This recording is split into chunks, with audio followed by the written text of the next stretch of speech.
I think we'll just say the team that performed the best, Mac, and that's Clemson. Yeah. Clemson looked really, really good up at Syracuse. They defeat Syracuse 31-14. Dabo improves to 9-1 versus Syracuse. We talk about how this game always brings up kind of spooky vibes, but Syracuse doesn't really win all that often. And I thought Clemson set the tone early with that hit on Schrader, the fumble. It felt like the confidence shifted because Clemson forced that first turnover, right? And Right. Clemson's had such turnover issues. That was pivotal. And forcing 3 turnovers was huge for this team.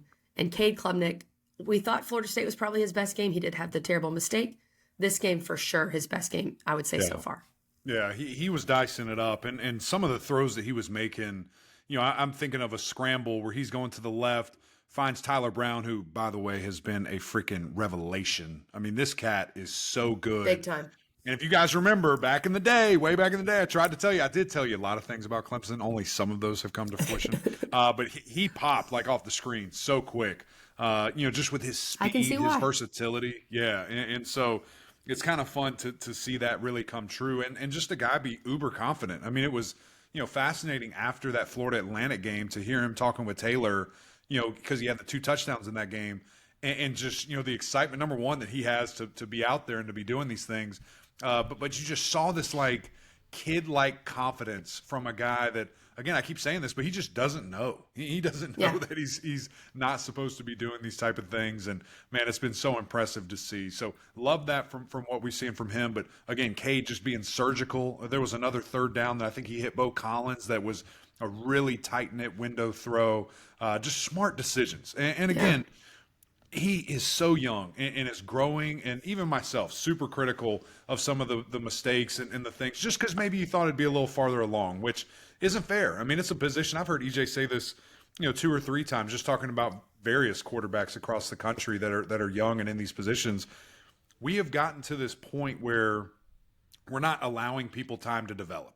Like we're thinking you got to be good right now. Yeah, and that's just the world that we're living. Yeah, it's just the world that we live in right now. And with social media and access and all these things and the pressure that is truly on, these young men and women that are performing, at super high levels of competition. So, for him, he is on a great path. And I think if he just continues to what he's doing, running the ball very effectively, choosing his spots, to be effective and maybe not quite in the Syracuse game, but throughout the season. So very impressed with what I've seen from him, KG. That 3rd and 7, Clemson's first touchdown, the pass to Stellato, that was a play where I thought, okay, that's a 5-star. Right. Like that's the kind of guy Clemson thought they were getting, the talent, the ability to scramble, the arm talent, and the creativity. I mean, no shot against DJ Uyunglele's having a ton of success at Oregon State. I said from the beginning, I didn't think his skill set fit this offense. You have to be able to scramble a bit. Right. You've got to be able to make things happen. And DJ could go forward, but he couldn't really go outside of the tackles. And that's what Klubnik was able to do. He created some plays with his legs, kept the ball alive, kept the play alive, hit Tyler Brown on a few of those as well, Mac. So just you can see him continuing to grow. And it says something, too. You probably could not pick a worse start to the season for Klubnik, right? Right. National TV, only game on, and just a bunch of mistakes. Yeah. And he did not pack it in. He did not become a mental head case. He pushed through that, played well against Florida State, and is now playing like this. So you got to give him a lot of credit for that too, I think. No, I don't think there's any question about it. And again, I think that kind of, goes to show the way he was raised, goes to show the support system that he has and kind of the tapping into his faith and knowing. And he's so outwardly expressive about that. And I think what's very cool. And even these last couple of weeks, when probably everyone sitting there from a national media perspective or from an outside perspective saying the season's over, like there's nothing to play for. And he sits there and says, what an opportunity that we get to play this week. Like we get to play and have joy playing this football game. And, I think that in a sense, KG too, that's very freeing, just to go out and play a game and go out there and do what you've done, pretty much your entire life. But I do want to touch on that creativity piece. I think that is the most attractive thing about his game, outside of the accuracy, which Coach Sweeney has talked about time and time again, but he has that ability to escape the pocket, keep plays going, and delivering downfield. So he's that athletic. We've seen that in these last couple of games. But as you said, that this was his, performance where you saw those moments where you're just like, whoa, okay, can you build on that? Can you keep going there? And on the road as well. And Mac, Right. was it you who was talking to me about if we had a 12-team playoff this year? Yeah. What kind of different, how differently we'd be talking about Clemson? Because they'd very much still be in the mix. Now, look, crazy things can happen. I very much doubt that if Clemson wins the ACC, perhaps with 2 losses, maybe we'll see. Sure. But if you have a 12-team playoff, you're still very much alive. Right. And of course, if you just make that field goal against Florida State, we're having a completely different discussion. Let's talk about the defense. I thought this defense was a lot more disruptive. Clemson had not been able, you mentioned that too, against Florida State, had not been able to really put the quarterback on the ground and get sacks consistently this season. 5 sacks in this game, 7 tackles for loss. I thought, Maskell had the big hit, ex-teammates in plays, TJ Parker, Jeremiah Trotter had the interception. And we'll talk about what went wrong for Syracuse. But I think part of it was you got a mad Clemson, and Clemson also won the turnover battle. And when those two things happened, it felt like Syracuse couldn't do much about it. Yeah. It felt weird. It felt like we were in a different universe. Shocking, Clemson, I know. Clemson creating some turnovers there and not giving it back to them. They did one, and I thought that was going to be a touchdown. I was like, oh, my God, here we go.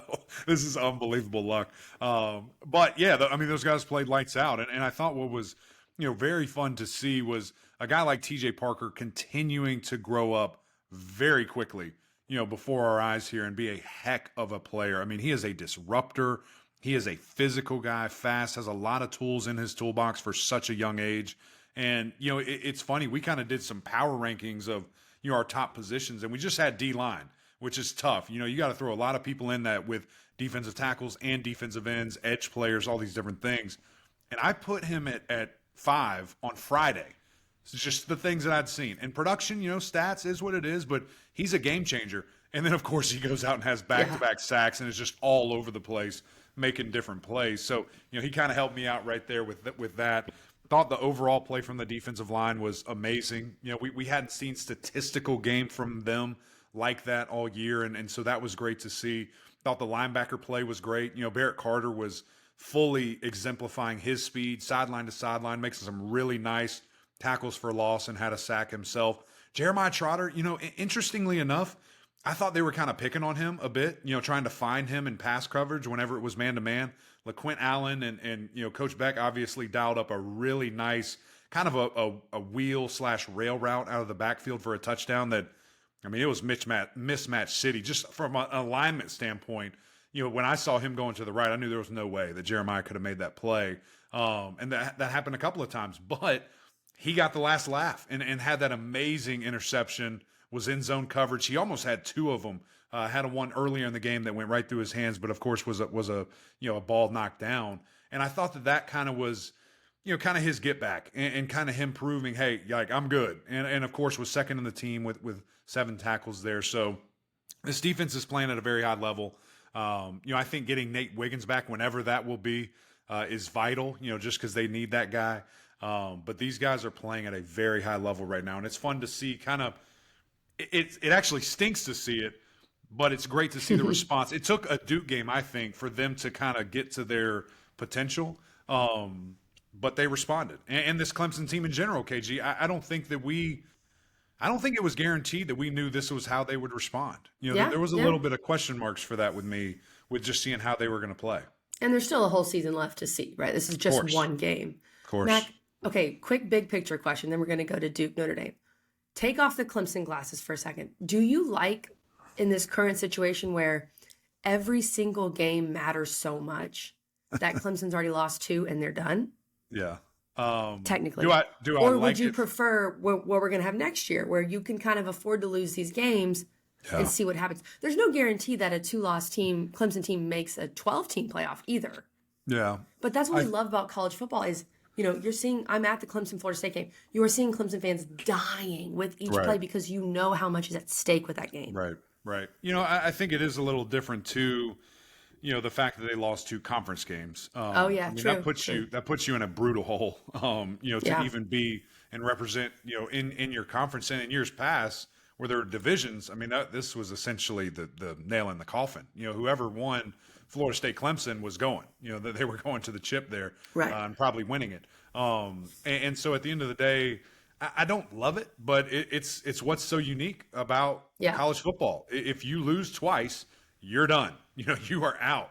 And essentially, a team like Duke, a team like Notre Dame, as we saw in that matchup, as we're about to talk about, that was a playoff football game. If Notre Dame loses that game, they're done. The season is over, and they just play these, however many games are left, 9-8 games where it doesn't really matter. I mean, you can go to a decent bowl, I guess, but there's just a lot. There's so much at stake with this. And Coach Sweeney has said this time and time again, but college football is literally an 100 and however many team playoff because every single week is vital. You can't just lose games. You can't do it. And that's what I kind of like about the 4-team playoff. Yeah. Because every game matters so much. But, I am excited to see more postseason football, so that'll be good. That's right.